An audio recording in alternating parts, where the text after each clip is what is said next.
Yambo, good morning, and thank you for letting me talk to you today. It's an honour to be talking at your first National Careers Conference. Never has careers guidance ever been more critical to the people we work with, not just in terms of changing 21st century skills and changing economies, but this year has really shown the need for career guidance to help individuals make sense of the opportunities they have. Therefore, it's great to see colleagues in Kenya driving this agenda forward. So I'm Mark DeBacker from Education Development Trust, and I head up our youth career guidance programs in the UK. This morning, I'm going to attempt to build on the previous talk from Nikki Moore and hopefully help you see what UK, and really I mean English, approaches to careers are, focused on schools. I'm hopefully going to take you through what some of the theory looks like in practice. Before I do this, perhaps just worth setting the scene. In England, while in the past local government has led on the careers provision in schools, since 2012 it's the school who have statutory responsibility to secure independent career guidance and really organise career programmes.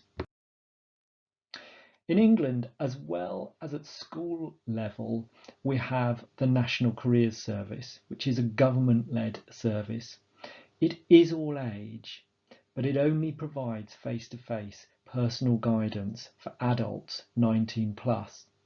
Services for young people are phone and web-based. As per my previous slides, schools have responsibility for face-to-face personal guidance. One of the peculiarities of the UK is that with 4 devolved nations, each has its own approach to careers. Interestingly, outside of England, the other home nations have all-age careers services. This is worth considering as you further develop your approach. Who are you aiming at? Schools? Adults? All age? Personally, I believe to really support individuals navigate the complex challenges of the world of work, supporting economic success, and all-age service is the gold standard. If this isn't the current thinking, carefully consider the transition points, how people move from primary to secondary to adult or higher education careers support services. How joined up are they, and how do you build a sequential approach? So now, on to putting theory into practice. I'm going to build on Nikki's presentation and take you through the Gatsby benchmarks. Why am I using these? Essentially because they provide the backbone for the English careers system at present. I'm going to give you what's deemed good, but then please consider these ideas and what you think is relevant here in Kenya. Some elements won't translate into your context as easily, and it's worth saying that not all this is happening in every school in England, but it is worth thinking about what good could look like. The benchmarks have strengths. They are based on international best practice and thus I believe can and have been taken out of the UK. They are clear and simple and provide a strong framework. However, they are not perfect. A weakness for me is that they are self-assessed by the school rather than having external verification. They also don't measure actual outcomes for young people as well as they do the inputs into a programme, i.e. the measurement of what you're doing rather than where the students end up. So the first one, a stable careers programme. This benchmark really provides the foundation for the other 7. A well-informed programme enables young people to make informed decisions. It helps them cope with the challenging labour market conditions and supports social mobility and equality for all. So what should we see? A structured programme with a strategic plan. There is potential here for links with school, regional or national plans. Programmes should be realistic based on the resources available. The formation of a programme should involve others inside and outside of the school and should not be done alone in isolation by one person. Critically, it needs the backing of the school's senior team and needs to have someone responsible for its implementation. In England, this role is typically a careers leader.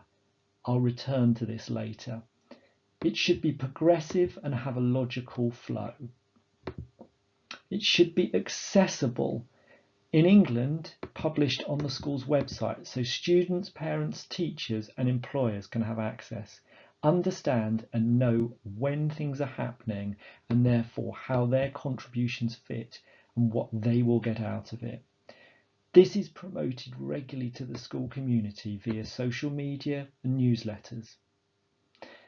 Elements for teachers are then backed up through curriculum, staff meetings and CPD. There should be regular review with feedback, questionnaires, focus groups, additionally utilising data tracking. It's also important that careers provides access to both TVET and academic routes, and so the programme should set out how this will be achieved. Learning from career and labour market information. What is LMI? It's the skills needed, career pathways, progression routes, FE and HE courses, entry requirements, employment trends, job salaries. LMI runs through most of the other benchmarks, and I often think of it as the oil that lubricates the whole programme. Without access to the right information, the other elements of the programme are less effective. Students should have used LMI to inform their decisions and study options. Teachers and parents are encouraged to access and use information to support choices. Coverage of all sectors should be achieved. Think about when you use this. For example, spotlight or features at transition points, tied to events, themes, national or local news. Think about how you can make it relatable. Considering having an LMI bulletin or a feature of the month, for example. Information must be accessible, accurate and up to date. Quality is more important than quantity. Information should be adapted to different types of learners, for example, those with special needs or age appropriate. This ensures that young people can make informed choices about their aspirations set out against the labour market. Is it virtual, printed on a VLE, or a mix? You can have subject information in classrooms, for example, posters with jobs using maths or geography. It can be gained through employer encounters, taking groups of students or teachers to employers, or the other way round.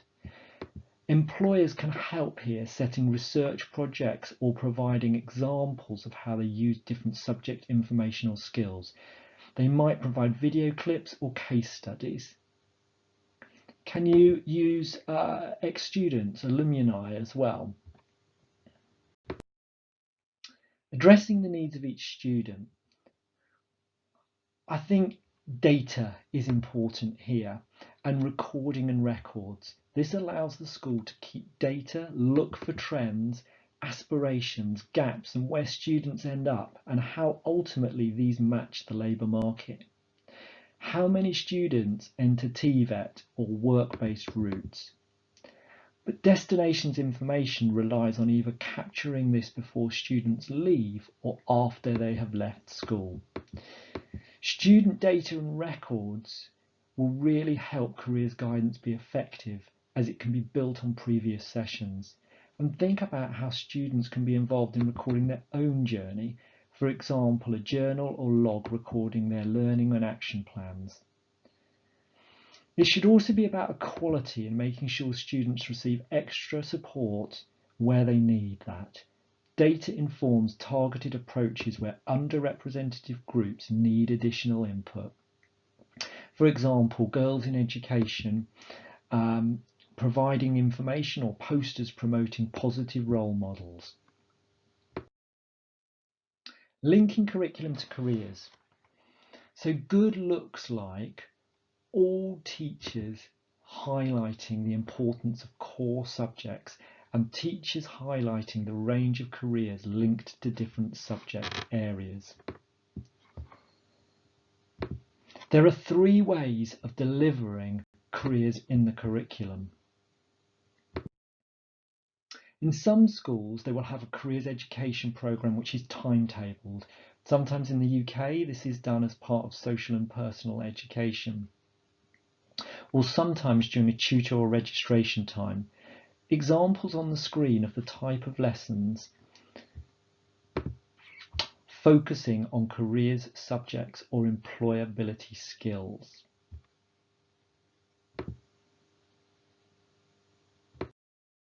Regardless of whether there is a separate space on the curriculum, careers should also be woven into the fabric of the curriculum. We like to use the term every teacher is a teacher of careers. And we run a session for all teachers raising their awareness of pathways in LMI. But there are a few examples on the screen of how careers might be woven into other subjects. You might need to consider CPD for teachers, or having a champion from each subject area who can promote learning and activity to others in that curriculum area. Maybe you can use the experience of teachers who have come into teaching from other industries, or use employers from different sectors to set challenges, e.g. an engineering company setting a challenge for a science class. Of course, the challenge here is competition from other elements of the curriculum. Finally, careers knowledge and skills can be built via extracurricular activities. For example, a science or technology club, an enterprise competition, or where groups of students design a business or product and have to pitch this to teachers, businesses, or the community. Encounters with employers. Why is this important? Well, research from education in employers shows a young person with 4 or more encounters is 86% less likely to be unemployed or NEET and can earn 22% more in their career. It also reduces the gaps between skills needed and those obtained and awareness of different sectors. Generally, it's those young people with lower social standing and networks that benefit the most. So, students participate in 1 meaningful encounter each year between ages 11 and 18. Again, here work with local employer partnerships to align to regional plans. Encounters should reflect where a young person is in the curriculum. Think about what is the most meaningful encounters. A careers fair may be good, but do students get as much from this as more in-depth activity with an employer? Proper briefing and debriefing is important for students to prepare and then reflect to get the maximum from these encounters. Use networks, including ex-students and parents who are employers. In England, we have 38 LEPs or local enterprise partnerships which bring together employers. Also, the government-funded Careers and Enterprise Company with their Enterprise Advisor Network. This network links school careers strategies and businesses. The Careers and Enterprise Company also facilitates something called Careers Hubs, which bring together groups of 30 to 40 schools to collaborate and share practice. At Education Development Trust, we're also running virtual encounters online with employers giving talks to groups of students. Experience of workplaces. Why do we do this? In short, to gain additional employability skills and confidence, but sometimes it can actually lead to employment offers, or at least better prepares students. There's an additional opportunity to tackle stereotypes and increase social mobility. So by age 16, every student should have had at least 1 experience of the workplace, and then again by 18. Placements could be a week long or spread over a longer period.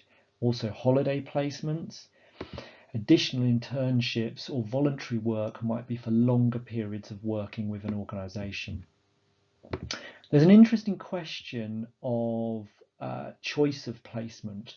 Traditionally in the UK, we've tried to base work placements on what the young person is interested in. But with COVID and many less employers involved, we've had to take what's available and promote the wider skills learnt in any workplace. How are you going to measure the quality? In the UK, a school can seek external validation of this.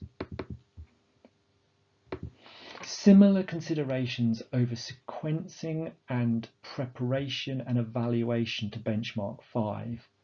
But an additional consideration is we often find support during placement is needed if the student is not used to work. There are also practical considerations, and if availability is an issue, there are options, or are there options within schools working with non-teaching staff or supporting teachers with careers tasks.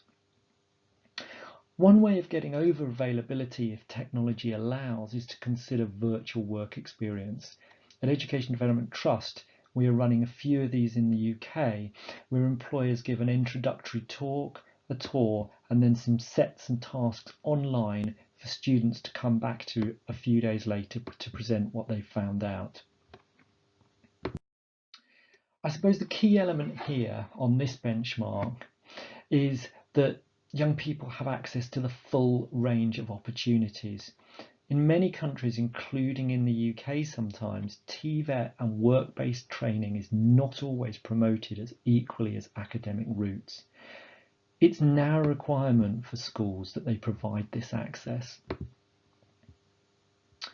This could include opportunity fairs, taster days, off-curriculum time, information or staff training.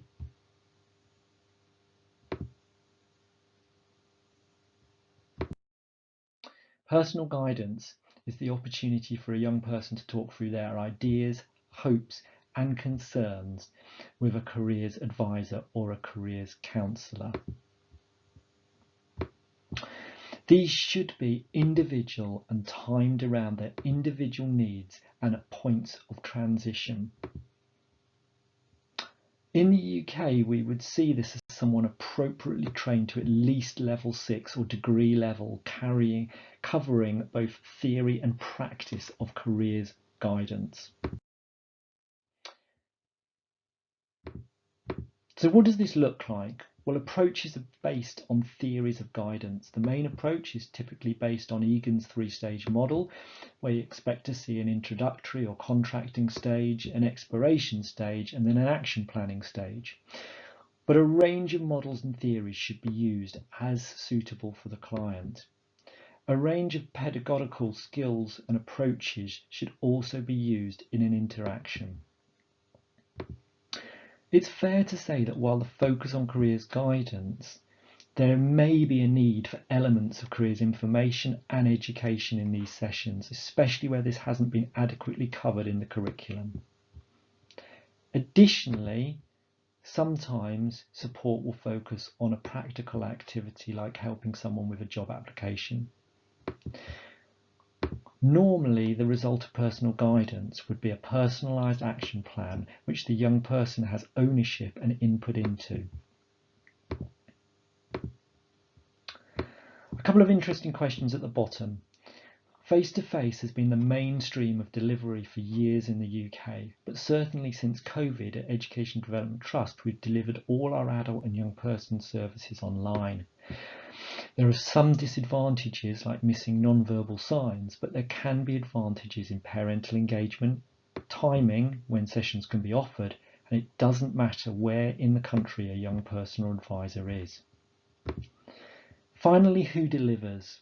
While I passionately believe that the gold standard is to have a professionally qualified workforce trained and following a national code of standards and ethics, I do in some contexts recognise that due to cost or capacity, this may not yet be possible. In Jordan, where they have a number of careers counsellors who cover more than just careers, we are working with the Ministry of Education to train up mentors or volunteers to increase capacity. It's more likely to be information and advice and not full guidance, but as long as the limitations are realised, it can be a stepping stone to a full service. For a moment, let's just consider careers advisor versus careers leader.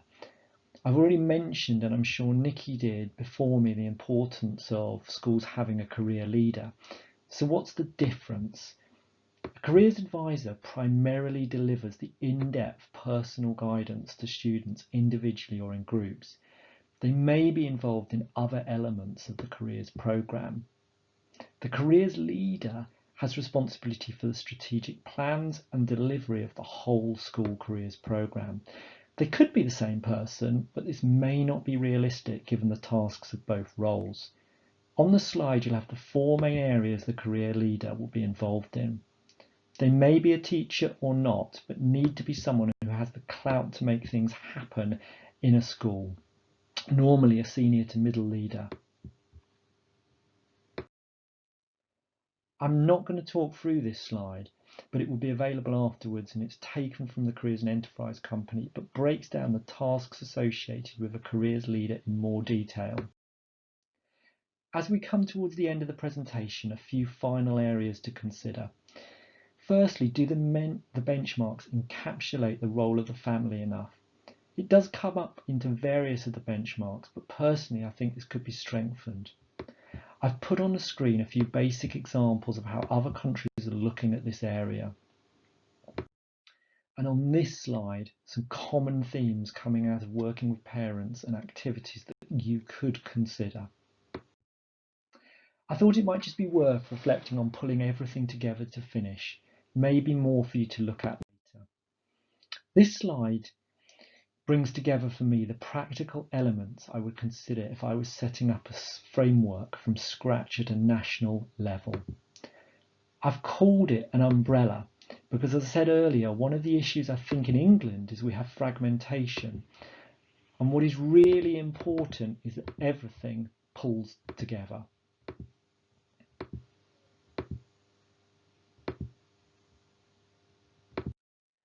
And then in this slide, for me, the core components at school level, I've not labelled these as Gatsby, but I've referenced them.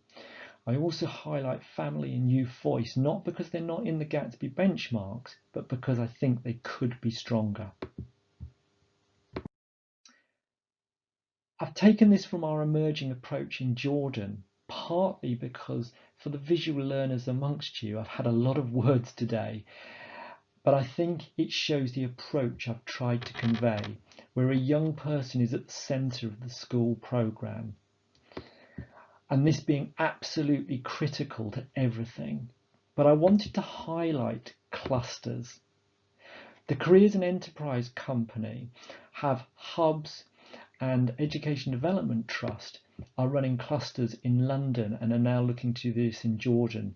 The core concept is bringing schools together in clusters to share practice and drive innovation forward, sometimes pooling resources or activities, mini communities of practice.